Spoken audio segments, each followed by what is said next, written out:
Some of his fans, maybe they can't read. Provocative car content creators Whistlindiesel inspired to rebuild Killdozer for 20th anniversary. However, some residents of Granby aren't happy with the romanticizing of Marvin Heemeyer's rampage through town. All right, here we go. Whistlindiesel official YouTube channel joined the platform on January 6, 2015. Since joining 9 years ago, the channel now has over 6.8 million YouTube subscribers as of January 2024. Their YouTube videos alone have,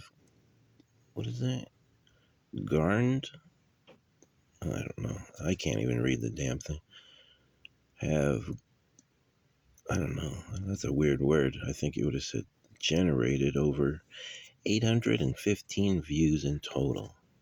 The videos are chaotic, erratic, and have a distinct boyish charm to them. The Whistlindiesel team take vehicles to their limits in order to test durability, typically destroying them in the process. Fires are also common in their videos. Fire! The group is based out of Tennessee and is made up of a team of 7. However, the face most people associate with Whistlindiesel is Cody Dietweiler. On January 11th, Dietweiler and the rest of his crew paid Granby a visit. Their visit was brought on by none other than the story of Marvin Heemeyer's rampage through the town with a bulldozer that took place on June 4th, 2004. The event was quickly coined simply as Killdozer. Dietweiler learned about Heemeyer and his story during his youth. His parents were familiar with the town, and they even had a dog named Granby. The Whistlindiesel team spent just one day in Granby, and Dietweiler spent his time in the small mountain community looking for people to interview. It was his first time in the town, and he only had kind words to say about the people that he had met and talked to. I would definitely live here if it was warmer, Dietweiler said. He shared that many of the people they managed to speak to either weren't around during the incident or were too young to say anything about it. The Whistlindiesel team had been searching for years for the same bulldozer that Heemeyer used to drive through the town in 2004, which is a Kamatos D355A. Last year, the team found a Kamatos D355 in Montana being sold by a farmer for $100,000. The bulldozer was sitting unused in the woods before the team traveled more than 1,500 miles from Tennessee to Montana to unearth the machine. Dietweiler said that they had only found one other similar bulldozer located in South Korea. Wow, that would have been a hell of a video. Whistlindiesel uploaded a video on Thursday, January 18th of their experience in Montana, seeing the bulldozer in person, and getting the machine started. After uploading the video, it shot to #1 trending videos on YouTube. The old bulldozer was then loaded onto a trailer to be transported back to Tennessee. However, the group and bulldozer took a detour to drive through Granby.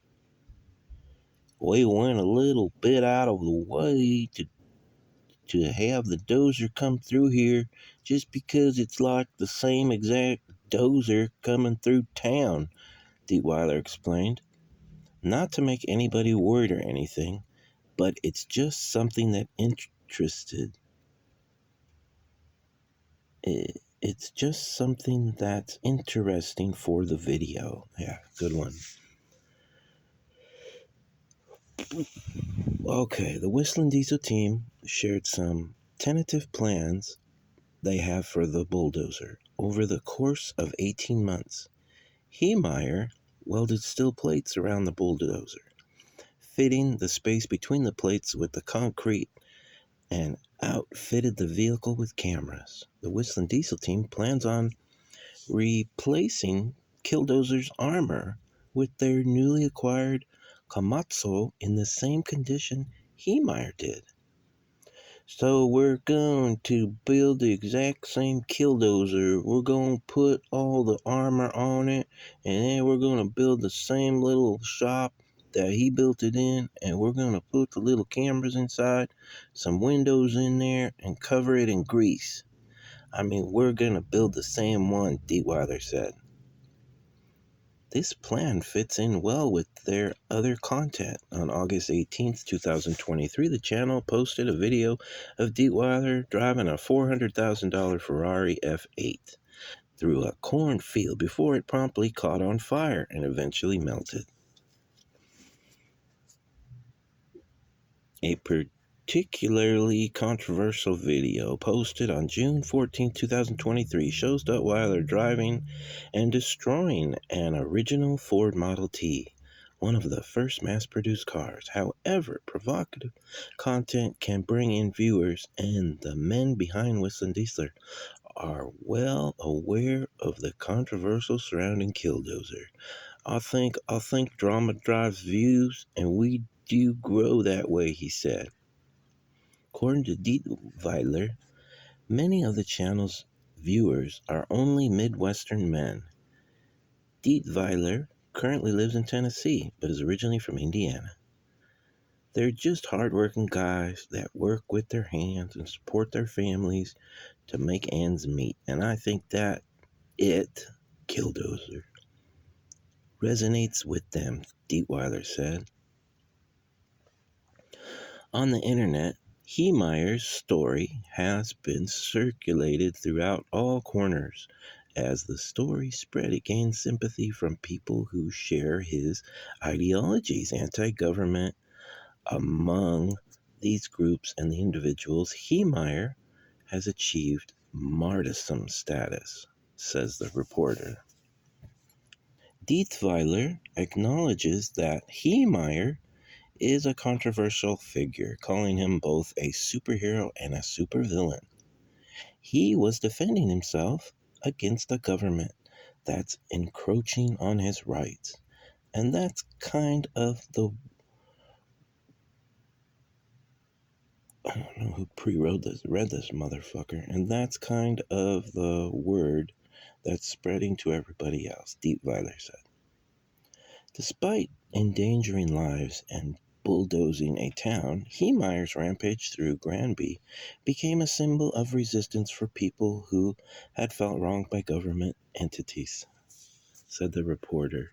Dietweiler said that he has experience with government agencies causing problems that don't need to be caused. So naturally, Heemeyer's story resonated with Dietweiler and the rest of the Whistlindiesel crew.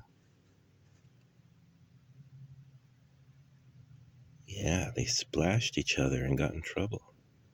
However, others disagree with the versions of Heemeyer's stories. Some residents who lived through the experience and the events leading up to Killdozer have definitely different thoughts and feelings from the internet deniers. Patrick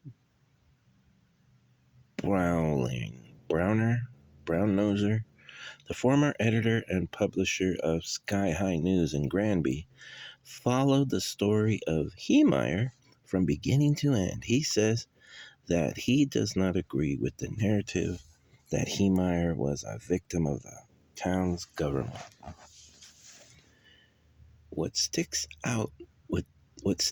with me the most is the way in which the town of Granby its town board and the people Granby are mischaracterized in the majority of the online, YouTube, and social media postings. Granby is characterized in general as a town that somehow conspired against Heemeyer and stabbed him in the back, somehow warranting his rampage, when in fact Heemeyer was treated fairly and with deference by the town and the local business people. It was Heemeyer who instigated the entire event because he failed to sell his property off at inflated prices to the neighbors, prompting his anger, Brown Noser said. Brown Noser added, "Believe me, people weren't sitting around in secret meetings or the corner cafe trying to scheme up ways to get Heemeyer." The Killdozer rampage of destruction was estimated to have cost the town $7 million. However, Brown Noser says that number should be higher. Wow, this Brown Noser sure knows a lot. Miraculously, the single fatality of the incident was Heemeyer himself when he shot himself inside of the bulldozer. Supporters say that he did not want to hurt anyone during this event. Brown